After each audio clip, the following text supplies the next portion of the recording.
the snow where they were left. The storm had swallowed the battlefield whole. Lieutenant Mara Hale trudged through knee-deep snow, her armored boots crunching against ice and the frozen huss of machines long since silenced. The sky was a whirl of ash and sleet, clouds thick enough to turn day into twilight.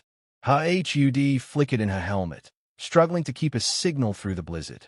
No friendlies on radar. No enemy movement either. Just the dead silence that came after a slaughter. Her orders had been simple. Sweep the wreckage, confirm no survivors, and return to the forward base. Protocol. Clean and efficient. But the human heart had a way of wandering past protocol, and Mara's heart had always been stubborn. The thermal scanner blinked. A blip of orange in a sea of blue. Faint. Weak. Alive. Mara froze. She adjusted the lens, scanning again. The signal remained. Not machinery, organic. She hesitated. Could be an enemy trap. Could be nothing but a half-dead scavenger beast. But something in her chest tugged her forward, and so she went.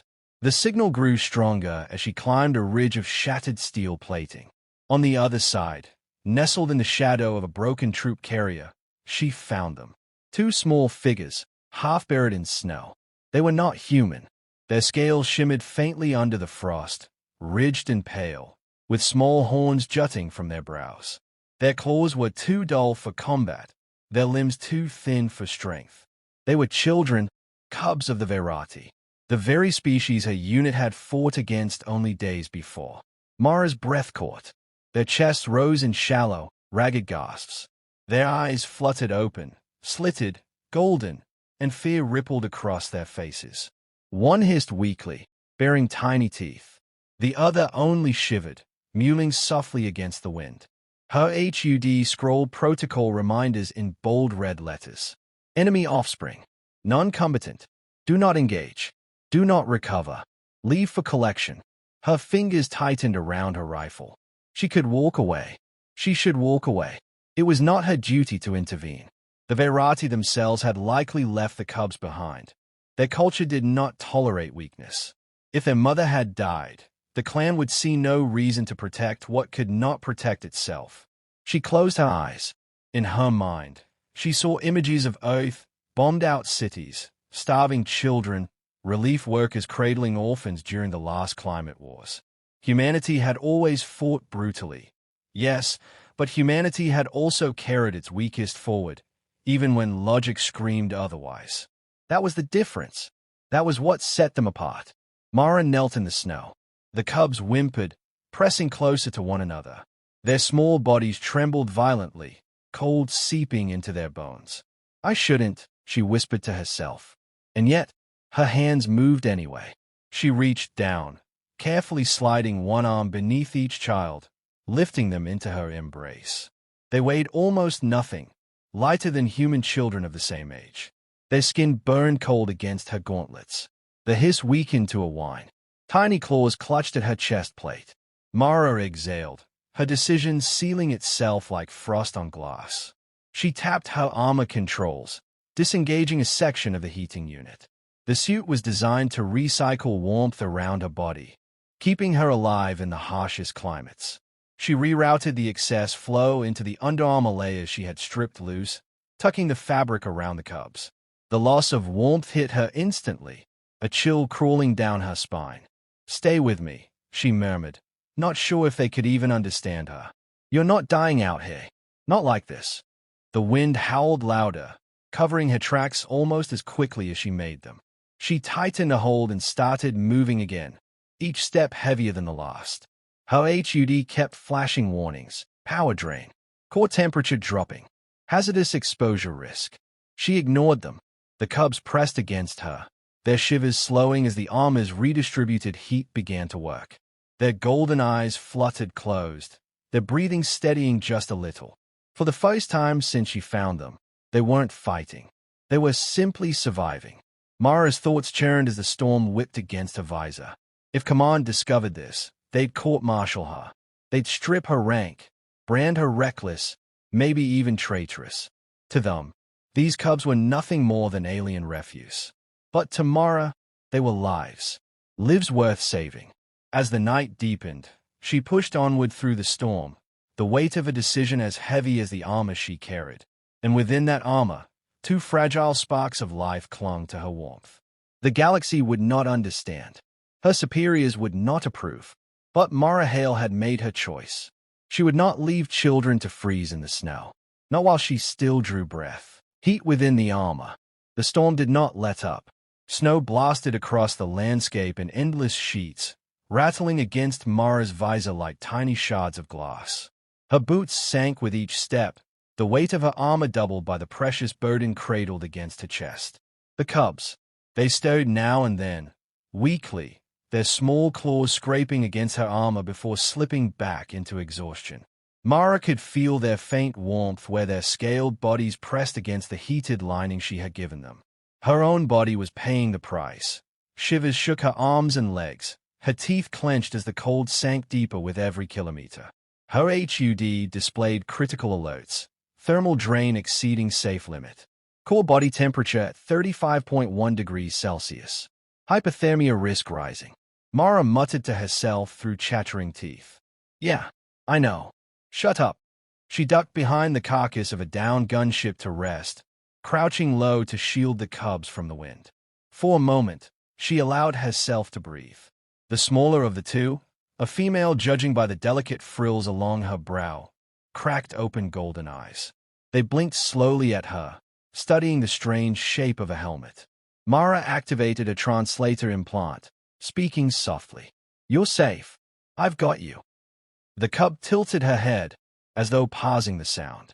Her mouth opened, a faint hiss escaping before she croaked a word Mara's implant struggled to process. The translation came through jaggedly. Mother. Mara froze.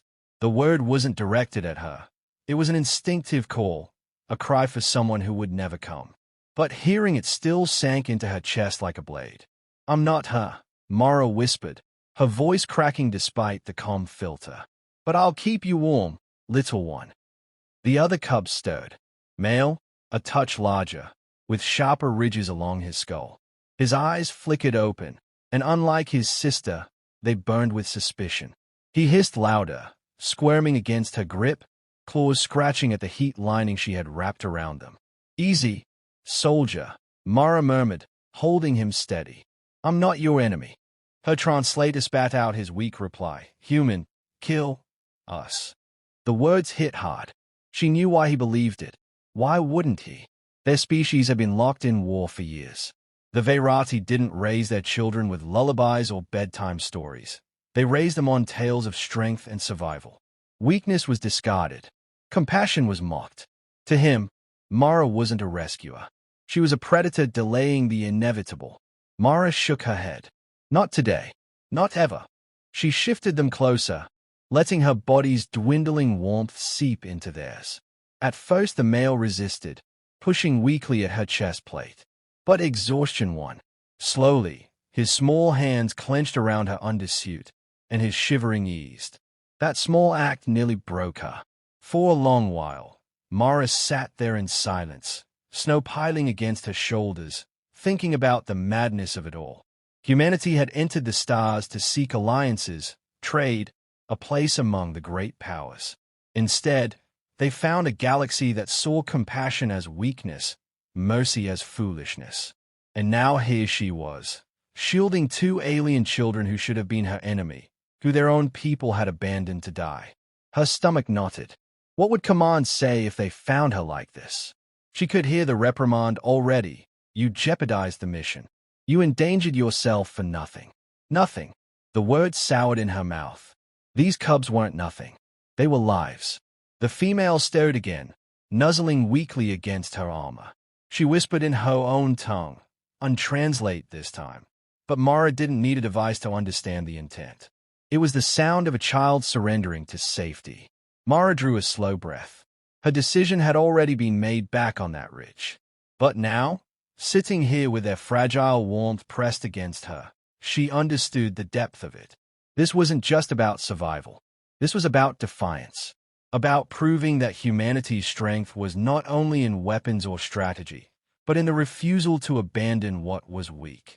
She pushed herself up, legs trembling, and started walking again. Each step was agony, her joints stiffening from the cold, her armor flashing low-energy warnings. Still she pressed on, heading toward the distant coordinates of the human outpost. The cubs nestled against her, no longer fighting, no longer crying. For the first time since the war began, Mara wondered if saving them might mean more than just keeping 2 children alive. Maybe, just maybe, it could change how the galaxy saw her people. And if it couldn't, she tightened her arms around the cubs. Then it would still be worth it. Pursued by frost and fire, the storm had dulled, but not disappeared. Snow still whispered across the tundra in thin veils, swirling over the wreckage of war. Mara staggered forward, every muscle aching, the cub strapped tightly against her chest beneath the insulated folds of her armor. Her HUD displayed a merciless truth. Distance to human outpost, 29.7 kilometers.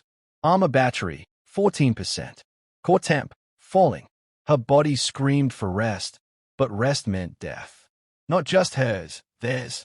The cubs stirred more now, their tiny bodies gradually regaining strength from the warmth she bled into them. The female, Syrah, whimpered softly in her sleep. The male, Tovin, occasionally lifted his head, golden eyes scanning the world beyond her armor as though daring it to strike. Mara had begun to understand their bond, siblings alone in a galaxy that had already tried to discard them. She could not let it succeed. Her path curved around a ridge of broken mechs, the twisted skeletons of Verati war machines jutting from the snow like the bones of giants. She stopped to scavenge. Her rations were gone, her power cells dwindling. She pried open a shattered drone, extracting what little fuel remained in its heating coil. Just enough to buy another hour of warmth for the cubs. For herself, nothing. As she worked, a flicker on her HUD froze her blood. Multiple life signs, closing fast. She ducked behind the mech husk, heart hammering. Peering through the storm, she saw them. A patrol of Verati warriors, 6 in number, their armor gleaming faintly under the snowlight. They moved with precision, scanning wreckage, searching. For survivors. For prey. Mara's grip tightened on her rifle. She could avoid them. Maybe. But the cubs stared restlessly, Syrah coughing weakly. The sound carried, even under the storm. One of the warriors snapped his head toward her position, visor glowing red. They advanced. Mara swore under her breath, sliding the cubs deeper into the folds of her armor. Stay quiet. Stay down. The first Verati warrior rounded the wreckage, weapon raised. Mara didn't hesitate. A burst of rifle fire cut him down, his body dropping lifeless into the snow. The others roared, opening fire. Energy bolts sizzled past her, burning through metal and ice. Mara moved like instinct itself, rolling from cover, returning fire with sharp precision. 2 more dropped before they realized she was alone.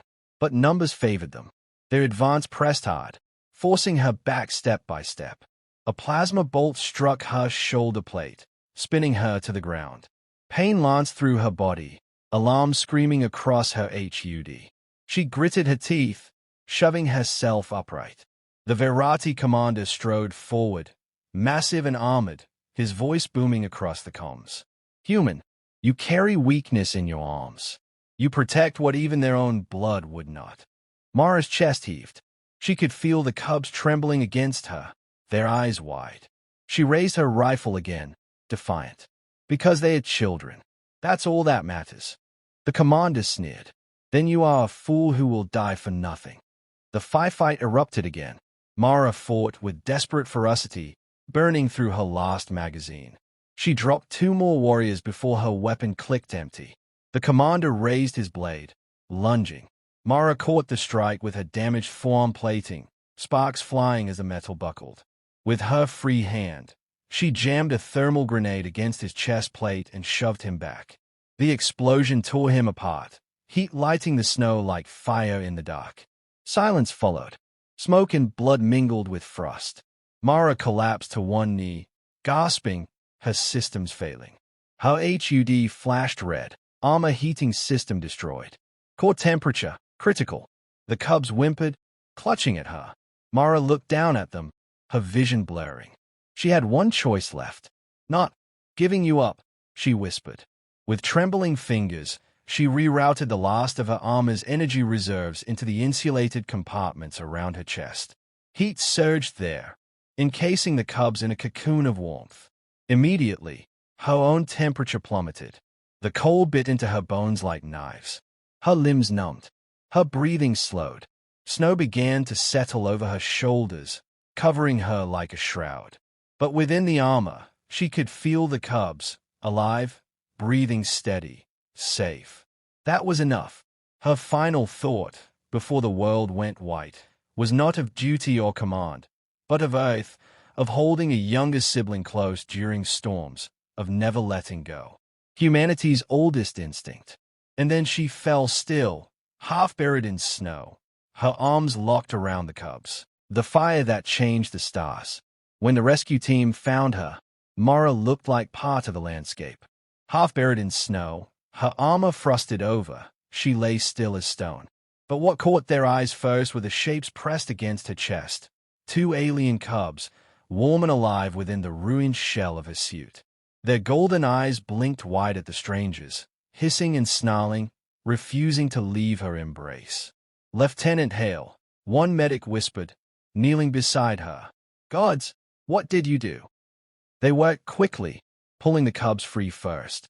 But the children clung to Mara with desperate claws, forcing the medics to sedate them gently before tending to the human. Her pulse was faint, her skin gray from hypothermia. By all rights, she should have been dead. Yet somehow, against all odds, she still breathed. The journey back to the outpost blurred into a haze of stretchers, heaters, and whispered disbelief. Word spread through the camp faster than fire in dry grass. Soldiers, engineers, even hardened officers, all stopped to look at the strange sight. 2 Verati cubs wrapped in human thermal blankets, guarded like VIPs by medics who didn't dare set them down. By the time Mara stirred in the infirmary, the cubs were already there, perched at her bedside. The girl, Syrah, nestled against her arm. The boy, Tovin, sat upright, hissing at anyone who came too close. When Mara's eyes opened, foggy with exhaustion, they were the first thing she saw. Her cracked lips curved faintly into a smile. "You made it," she rasped. The cubs answered with a soft chorus of sounds, half growls, half whines, but the translator implant caught one word clearly. "Mother." Mara turned her face away, tears stinging her frozen skin. She had not saved them to replace anyone, but if they needed her to be that, then so be it. The days that followed were chaos. Verati High Command demanded the cubs be returned. Their message was sharp and unyielding. They are disciplined offspring. They belong to us. The human commanders refused. "Children are not bargaining chips," General Okada announced to the council. "Not in our species. Not in any species we choose to call ally." Debates raged. Was Mara a hero, or had she endangered her mission? Should humanity risk alien wrath to protect 2 children? Some argued to hand them over. Others claimed the cubs were the most valuable diplomatic tool they'd ever been gifted. And all the while, the cubs refused to leave Mara's side. Syrah curled up against her whenever she slept. Tovin guarded her with fierce snarls, as though daring anyone, even humans, to touch her. It was not long before the story escaped military channels and reached the wider galaxy. Across neutral networks, the image spread. Lieutenant Mara Hale, pale and frostbitten, with 2 alien cubs clutched tight in her broken armor. The reactions were explosive. Some species scoffed, calling it human weakness. Others whispered admiration, seeing in the act something their own empires had long forgotten. For the first time, humanity's reputation was not just as adaptable warriors, but as protectors, beings who would sacrifice themselves not for profit, not for strategy, but for children who were not even their own. And that idea spread like wildfire. Weeks later, Mara stood on the edge of the outpost landing field, still recovering, her body scarred by frostbite but alive. The cubs flanked her, small hands gripping either side of her uniform. She had argued against being their guardian, said she wasn't ready, that she was only a soldier. But in the end, she couldn't deny them. They had chosen her. A council envoy approached her that day, his voice clipped and cold. Why risk your life for those who are not your kind? Even their own people would have let them die. Mara looked down at the cubs, who clung tighter at the sound of the envoy's voice. Then she raised her eyes, steady and unflinching.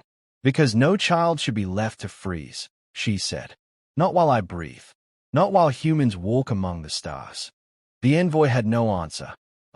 That night, under the quiet hum of the outpost's lights, Mara sat on her bunk with Syrah curled against her chest and Tovin asleep at her side. For the first time since the war began, she felt a fragile kind of peace. The galaxy would remember this. Maybe it would hate humanity for it. Maybe it would fear them less, or more. But whatever came next, the cubs were alive. They had warmth. They had someone who would not abandon them. Mara closed her eyes, holding them close. Her body still ached, but her heart was steady.